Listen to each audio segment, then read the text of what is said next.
Kopassus adalah akronim dari Komando Pasukan Khusus yang berada di bawah Komando TNI AD.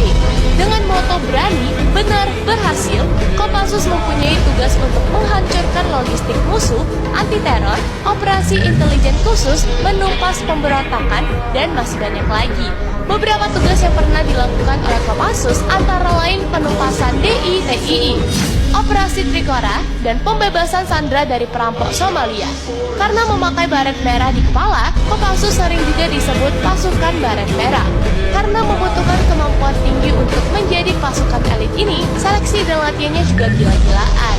Seorang calon prajurit Kopassus harus sanggup menahan neraka dunia, seperti bertahan hidup di alam liar, berenang melintasi selat, dan menahan siksaan jika tertangkap di kamp tawanan. Sat 81 Gultor merupakan akronim dari Satuan Penanggulangan Terorisme. Sat Gultor 81 berasal dari prajurit terbaik Kopassus. Kalau Kopassus aja udah berisi prajurit terbaik, bisa kamu bayangin dong gimana kemampuan Sat Gultor 81. Awal berdirinya, pasukan elit ini bertujuan untuk mengantisipasi tindakan pembajakan pesawat yang banyak banget terjadi di era 70-an dan 80-an.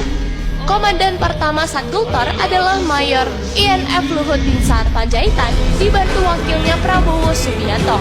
Mereka dikirim ke Jerman untuk mempelajari spesialisasi penanggulangan teror kepada GSG 9, salah satu pasukan elit Jerman. Setelah kembali ke Indonesia, mereka pun menyeleksi anggota terbaik Kopassus untuk masuk ke Sat Gultor 81. Satuan ini sendiri punya moto, tidak diketahui, tidak terdengar, dan tidak terlihat.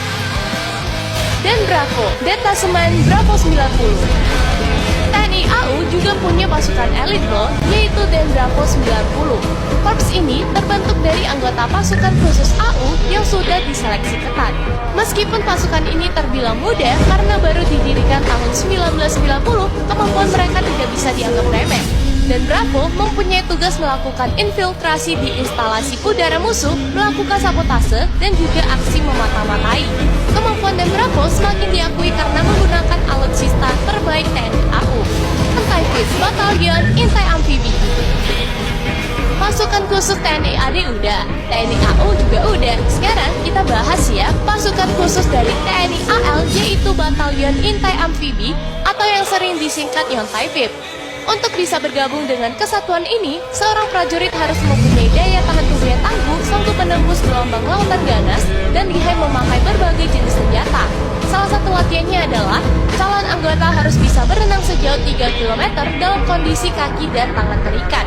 Tujuannya, agar suatu saat bisa melepaskan diri ketika disawan musuh. Kopaska, Komando Pasukan Kata.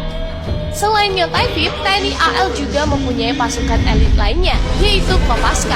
Pasukan ini merupakan satuan angkatan laut elit yang kemampuannya udah diakui dunia. Kopaska didirikan langsung oleh Presiden Soekarno pada 31 Maret 1962 dengan misi pertamanya adalah mendukung kampanye militer di Irian Jaya. Untuk bisa menjadi seorang anggota Kopaska, prajurit TNI AL harus telah bertugas dalam jangka waktu lama dan memiliki ketahanan fisik dan inteligensi luar biasa. Setelah lolos, calon Kopaska akan dilatih lebih intens selama berbulan-bulan. Yang lebih bikin kagum, Kopaska nggak hanya jago di lautan, tapi juga handal di darat dan di udara. Karena itu, dalam keadaan tertentu, mereka bisa bergabung ke dalam Paskas AU atau Kopassus TNI AD. Beberapa tugas Kopaska adalah demolisi bawah air, perebutan pantai dan pangkalan, sampai melakukan pengawalan VIP terhadap presiden atau orang penting lainnya. Misi yang pernah mereka lakukan antara lain, operasi khusus Kikis Bajak dan Lusitania Espresso, memburu perompak Sumatera, pengaman Ambalan, dan bergabung dalam unit pengamanan PBB, mulai dari misi Irak, Sudan Selatan, Lebanon, sampai Bosnia. Detasemen Jalamangkara. Pasukan Detasemen Jalamangkara ini merupakan prajurit terbaik dari Kesatuan Kopaska dan Yontai-FIB. Jadi, pasukan khusus Denjaka memang benar-benar terbaik dari yang terbaik. Agar bisa bergabung dengan pasukan baret ungu ini, seorang calon anggota harus menjalani tes yang lebih gila lagi. Karena mereka harus mampu bergerak lincah di lautan maupun survive di darat dan sanggup menyusup dengan terjun payung. Denjaka sendiri pernah latihan gabungan dengan US Navy dan Korps AL Amerika ini sampai tak habis pikir dengan latihan gila yang dijalani anggota Denjaka. Salah satu prestasi dari pasukan elit ini adalah ketika berhasil membebaskan awak kapal MV Madinah Kudus yang disandra oleh perompak Somalia pada tahun